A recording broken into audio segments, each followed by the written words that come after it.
Sir आज all party meeting आहे, तुम्ही जाणार आहेत, काय नेमकं यावेळेसच्या बजेट सेशनमध्ये मुद्दे ठेवले जाणार आहेत आणि काय एक्सपेक्ट? प्रचंड मुद्दे आहेत. खरं तर मुद्द्यांना तोटा नाही आहे देशात. खरं तर इतके गंभीर विषय आहेत की आपला रुपया इतका घसरतोय की जागतिक बाजारपेठेत लोकसभेचं अधिवेशन आहे, लक्षात घ्या पहिलं विषय. त्यामुळे जागतिक बाजारपेठेत आपली जी काही नाचक्की होते, म्हणजे उदाहरणार्थ पंतप्रधान असं म्हणतात, डॉलर जब बढ़ता है, रुपी जब गिरता है, तो देश की प्रतिभा क्या होती है. त्याचं उत्तम उदाहरण आता सुरू आहे सध्या. आणि जागतिक क्षेत्रामध्ये आपली नाचक्की जी होते ती भयावह आहे. देश म्हणून विचार केला तर अतिशय विभजनकारी विचारांनी देश नासवला जातोय. म्हणजे इतके द्वेषमूलक सगळे तुमचे सर्क्युलर्स जे काही निघत आहेत ते अशी निघत आहेत की एकमेकाबद्दल द्वेष निर्माण, प्रेम निर्माण व्हायच्या ऐवजी तेढ निर्माण व्हावं अशा पद्धतीचं काम आहे. एका बाजूला लाडकी बहीण म्हणायचं आणि त्या बहिणी खूप मिसिंग आहेत बरं का. बेटी बचाव बेटी पढाव म्हणायचं आणि लहान मुलींवर अत्याचार सुरू आहे, त्याचं प्रमाण भयानक आहे. आणि हा विषय इतका गंभीर आहे की त्याचं मी 377 सादर केलीच आहे. पण मुळात इतका गंभीर विषय आहे. दुसऱ्या बाजूला महागाई लोकांना पोचलेली आहे. सगळ्यात महत्त्वाचं बेरोजगारीला काय म्हणजे मर्यादाच राहिली नाही. आता एकही शाश्वत नोकरी नाही, नोकरी शाश्वत नाही. सगळं कंत्राटी अप्रेंटिस असे सगळे प्रकार सुरू आहेत. पब्लिक सेक्टरचं वाटोळं करण्याचं काम सुरू आहे. आदरणीय स्वर्गीय पंडित नेहरूंपासून अगदी अटल बिहारी वाजपेयींपर्यंत सार्वजनिक उपक्रम निर्माण करून त्यातून रोजगार उपलब्ध करणं आणि सर्वसामान्यांना सोयी सुविधा मिळतील असं पाहणं. त्याच्या उलट जे काही आहे ते एकाच मालकाच्या दोन माणसांना विकत राहायचं, मग देश विकण्याचं काम सुरू आहे ते पाहिलं पाहिजे. व्यवस्था कुठलीच, ज्या आपण देशाच्या स्टॅच्युटरीज बॉडीज म्हणतो आपण ज्याला फार महत्त्व आहे, मग ते न्यायिक व्यवस्थेपासून अगदी शेवटच्या डिस्ट्रिक्ट मॅजिस्ट्रेटपर्यंत जे काही सुरू आहे संबंध त्या न्यायालयांमधनं. इंग्रजीमध्ये म्हण आहे, जस्टिस डिलेड इज जस्टिस डिनायड. न्याय कुठं मिळतच नाही आता. आणि ज्यांच्या तक्रारी आहेत किंवा जे दाव्यामध्ये पक्षकार आहेत अशा लोकांकडनं माननीय सर्वोच्च न्यायालय स्वागत करून घेतं. तेव्हा असं वाटतं की न्यायव्यवस्था कुठं घसरत चालली आहे ती पाहिल्यानंतर म्हणजे असं ताट पाहिजे भेटणार नाही. तुमच्याच बद्दलचं पक्ष ते तक्रार सुरू आहे त्यामुळे या भेटणार नाही असं म्हणायला पाहिजे. तर त्यांच्याकडनं गिफ्ट स्वीकारले जातात तेव्हा अतिशय वाईट वाटतं की अरे कुठे चाललोय आम्ही. कायदा सुव्यवस्था रस्ता तळाला आहे. मी म्हणेन तो कायदा आणि मी म्हणेन ती व्यवस्था. त्यामुळे तक्रारदार कोणी गेलं तर त्याची दखल घ्यायची की नाही तो पोलीस ठरवणार. योग्य अयोग्य काय नाही कोणावरही. म्हणजे आत्ता सगळ्यात महत्त्वाचं देशामध्ये आत्ता जे घडतंय आणखीन मोठी घसरण, ती घसरण काँग्रेसच्या काळात झाली नव्हती अशातला भाग नाही. पण त्याची पराकुटी म्हणजे आत्ता निवडणुका तुम्ही सगळ्या चॅनलवरनं पैसे वाटताना दाखवलं, तुम्ही सगळ्या चॅनलवरनं गाड्या पकडलेल्या दाखवल्या, तुम्ही सगळ्या चॅनलवरनं पैसे पेट्या पकडलेल्या दाखवल्या. मला आश्चर्य वाटतं पण पुढं त्याचं काय झालं तुम्ही एकाही चॅनलने नाही दाखवलं. कोण वाटप करत होतं म्हणजे पुन्हा किती अधप्पत जर आपलं होतंय ते बघा. बिनविरोध निवडून येण्याचे नवीन प्रकार सुरू झाले. ठाक दपडशा कोण पोलीस कोण मानत नाही. आमची सत्ता आहे बस आम्ही म्हणू ते, तो बिनविरोध तर बिनविरोध अशा पद्धतीनं जे सुरू आहे. म्हणजेच काय की एका वाक्यात देशाच्या संविधानाशी खेळवाड सुरू आहे. मुंबईचा महापौर होईल ना, त्याला काय आज ना उद्या होणारच आहेत महापौर.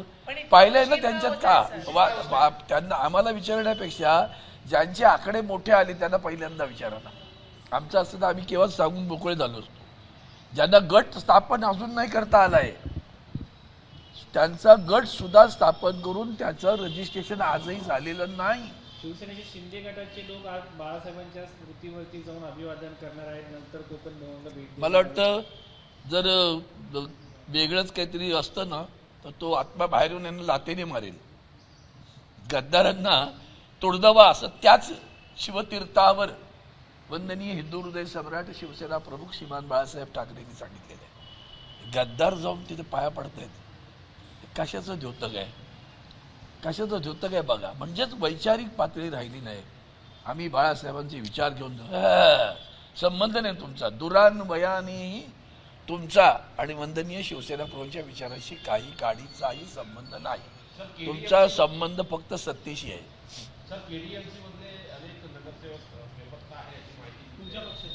आम्ही केलं ना काल, आदरणीय उद्धवजी ठाकरे साहेबांनी काल सांगितलं, आमच्या सगळ्या जे नगरसेवक आले होते त्यांना स्पष्टपणे सांगितलं कुठेही जायचं नाही. आणि 4 बेपत्ते त्यांची पोलिसांकडे तक्रार पण केलेली आहे. त्यांचं कुटुंब सुद्धा चिंतेत आहे, नक्की कळत नाही ते कुठे आहेत ते. आणि हेच म्हणजे मग आम्ही जे बोललो तेच हेच हे अदबपतन हे कुठल्या ठोकाला गेलं बघा. तर धाडसाने येऊन मतदान केलं पाहिजे. महापौरांची निवड अजून झालेली नाही. म्हणजे आम्ही सीड देशमुखांचं नाव घेतो आणि सांगतो एखाद्या विषयावर महाराष्ट्रावर अन्याय होतोय म्हणून राजीनामा फेकणारे सीड देशमुख कुठे आणि या औलादी कुठे, पैशासाठी आणि ईडीच्या आणि चोरीच्या भीतीने पक्ष बदलणारे कुठे. महाराष्ट्राचं किती अदबपतन होतोय पहा. डॉक्टर बाबासाहेब आंबेडकर जे घटना समितीचे अध्यक्ष होते त्यांचं नाव नाही घेतलं म्हणून एक अधिकारी, महिला अधिकाऱ्यांनी संताप व्यक्त केला. त्याच्यानंतर आता वेगवेगळ्या प्रतिक्रिया उमटताना पाहायला मिळतात. तुमची प्रतिक्रिया काय? दुर्दैव आहे ना, खरं आहे ना. काल प्रजासत्ताक दिन तो कधी सुरू झाला, खरं तर 26 जानेवारी 1949ला सादर केलं आणि अंमलात आलं 26 जानेवारी 1950ला. संविधानाचा अंमल सुरू झाल्यानंतर ज्या पद्धतीनं या देशाचे भारतरत्न परमपूज्य डॉक्टर बाबासाहेब आंबेडकर यांनी संविधानातली सगळ्यात प्रमुख भूमिका त्यांनी संविधान ते सादर केलं, त्यांनी त्याच्यावर भाषण केलं. ते भाषण आजही बघा. आणि त्याच्यामधलं त्या संविधानामध्ये त्यांनी म्हटल्यानंतर तुम्हाला त्यांची आठवण येत नाही, भारतरत्न देता. आणि ज्या संविधानाचा दिन साजरा आहे प्रजासत्ताक दिन, ती प्रजासत्ताक ज्याच्यामुळे आलं, ज्या संविधानामुळे, त्या संविधान करते कोण, तर डॉक्टर बाबासाहेब आंबेडकर आहेत. तर त्या भारतरत्न डॉक्टर बाबासाहेब आंबेडकरची आठवण येऊ नये तुम्हाला. जातीवादी इतका पोटात तुमच्या जात आहे ना, खाणेरडे लोक आहेत अक्षरशः. केळच येतो सांगतो तुम्हाला. लाडकी बहीणचे आता 2100 रुपये केलं जाणार, एकनाथ करणारच. अहो तिला सुरक्षा द्या. तुम्हाला मी एक उलट सांगतो, मला सांगा त्या लाडक्या बहिणीला कधीतरी विचारून या ना बाबा. माझं तर तुम्हाला सगळ्या चॅनल लागता, जेवढ्या म्हणून लाडक्या बहिणी येतात त्यातल्या काही महिलांना तरी जाऊन भेटा आणि विचारा तुमचे पती काय करतात. समजा जर त्याचे पती चांगल्या नोकरी करणारे असतील तर त्या घेतील गाव. पतीला 50,000 1,00,000 रुपये जर पगार असेल तर ती महिला घेईल का? मुलाला चांगला पगार असेल तर ती 1,500 रुपयासाठी जाईल का? करायला विचारायचं आपण. म्हणून मगाशी म्हणावलं बेरोजगारी हा जो काही प्रकार आहे ना, हा पाहिला पाहिजे आपण. आणि म्हणून ते जे लाडक्या बहिणींच्या बाबतीतलं 2100 करायचं काय पण करा, वेळेवर देता येत नाही तुम्हाला. आणि निवडणुकीत देत होते 14 तारखेला, 15ला निवडणूक आणि 14ला 2 हप्ते. अरे वा, एक ॲडव्हान्स. हाही भ्रष्टाचारच आहे ना शेवटी. म्हणून हे सगळे जे प्रकार सुरू आहेत, विकत घेतला श्याम तसं विकत घेतला मतदार, असा एक नवीन प्रयोग आता आमच्या संविधानाच्या विरोधात या देशातील सत्ता पक्षाची लोक करतायत. आदित्य ठाकरे नेहमी पर्यावरणावरती बोलत असतात. आता पुण्याच्या मुळा मोठ्या निधीमध्ये मोठ्या प्रमाणात अंतर्गत सिमेंटचं बांधकाम केलंय, त्याच्यावरून प्रश्न उपस्थित करण्यात आले. आज नाशिकच्या तपोवनातील वृक्षतोडीच्या संदर्भात देखील सुनावणी आहे. एकीकडे आपण प्रदूषणाचा सामना करतो, दुसरीकडे अशा परिस्थिती पाहायला मिळतात. जय श्रीराम नाव घेतात आणि तपोवनातली झाडं तोडतात. लाज लज्जा म्हणे प्रभू रामचंद्रांचं म्हणजे क्षमा मागून सांगतो, नकारे त्या देवताचा आमच्या बाजार मांडू. प्रभू रामचंद्र आज्ञाधारक होते, लोभी नव्हते. त्यांनी नाही म्हटलं की लंका माझी आहे, मला लंकेचा राजा करा मी जिंकलो तरी. त्यांनी नाही म्हटलं किष्किंधाचा राजा करा मी जिंकलो तरी. त्यांनी नाही म्हटलं 50 खोके रावणा घे आणि मला तिथे असं नाही म्हटलं ना. कशासाठी प्रभू रामचंद्राचं नाव घेता? का त्या आमच्या दैवताचा बाजार मांडता? देवतांचा बाजार मांडलेला आहे, गुलामांचा राज्य आहे. आणि म्हणून या सगळ्या प्रकरणामध्ये आपल्याला खरंच सांगतो खूप गंभीरपणे विचार करावा लागेल. अंजली भारती म्हणून एक गायिका आहे, त्यांनी मुख्यमंत्र्यांच्या पत्नीबद्दल अत्यंत आक्षेपार्ह विधान केलं. हे बघा, कुठल्याही स्त्रीचं असं अवमान करणं, आपल्याकडे स्त्री दाक्षिण्य असा शब्द वापरला जातो आणि तो कोणाची असू द्या, ती पत्नी आहे म्हणून नव्हे, ती मुख्यमंत्र्यांची पत्नी म्हणूनच नव्हे, कुठलीही स्त्री असू द्या, तिचा अवमान होता कामा नये आणि ज्यांनी कोणी केलं असेल त्याच्यावर कारवाई झाली पाहिजे. शिवसेना यावेळेसच्या अर्थसंकल्पीय अधिवेशनामध्ये प्रमुख मुद्दे काय असतील? शिवसेना उद्धव बाळासाहेब ठाकरे पक्षाचे. बघा, महाराष्ट्र म्हणून विचार केला तर महाराष्ट्रावर म्हणजे मुळातच सांगतो ना, तो जो स्रोत आहे ती लोकसभा, तिथंच सगळं अन्यायकारक घडतंय, तर त्या महाराष्ट्रात काय घडणार आहे वेगळं? किती किती खोटं बोलून गेलात तुम्ही.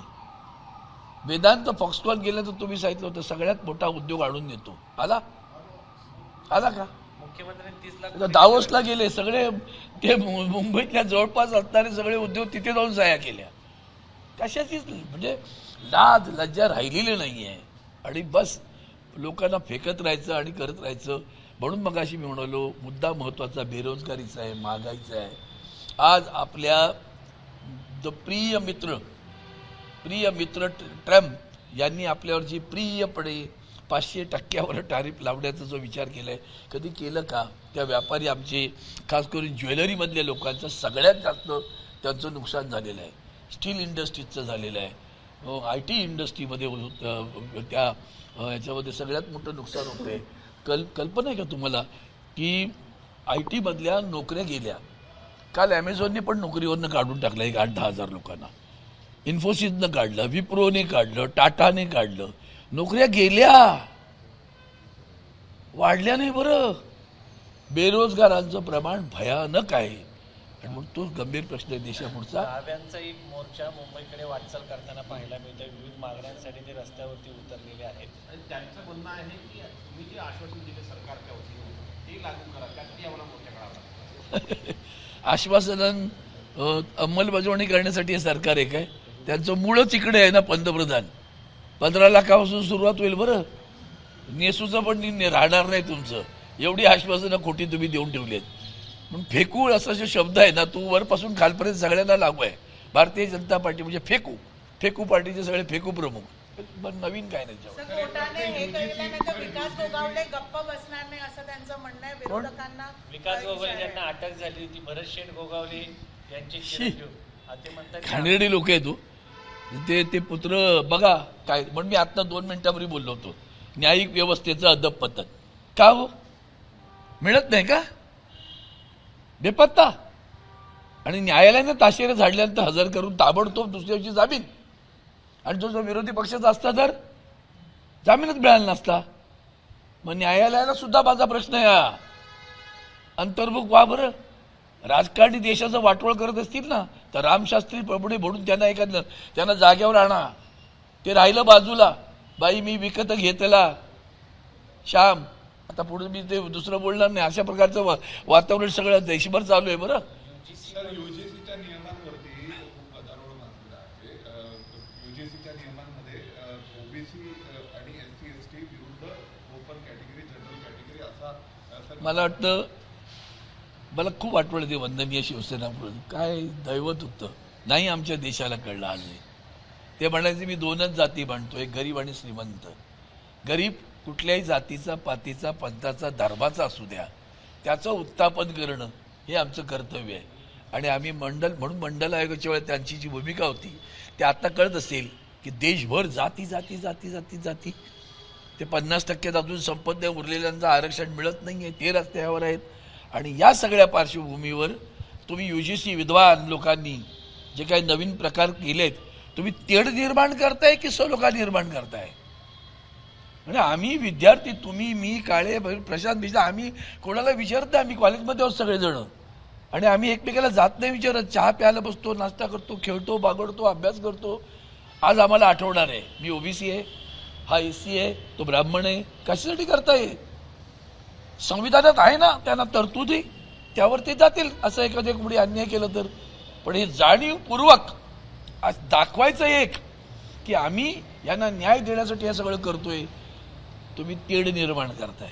न्याय राहिला बाजूला, त्यांना एकेकाला जात आटून बिचारे विद्यार्थी एकत्र खेळणार, बागणार, त्यांच्यामध्ये जाती निर्माण करण्याचं काम जे UGC करते त्याचा निषेध करावा तितका थोडा आहे. दाखवायचे दात वेगळे आहेत, तुमचे खायचे दात वेगळे आहेत.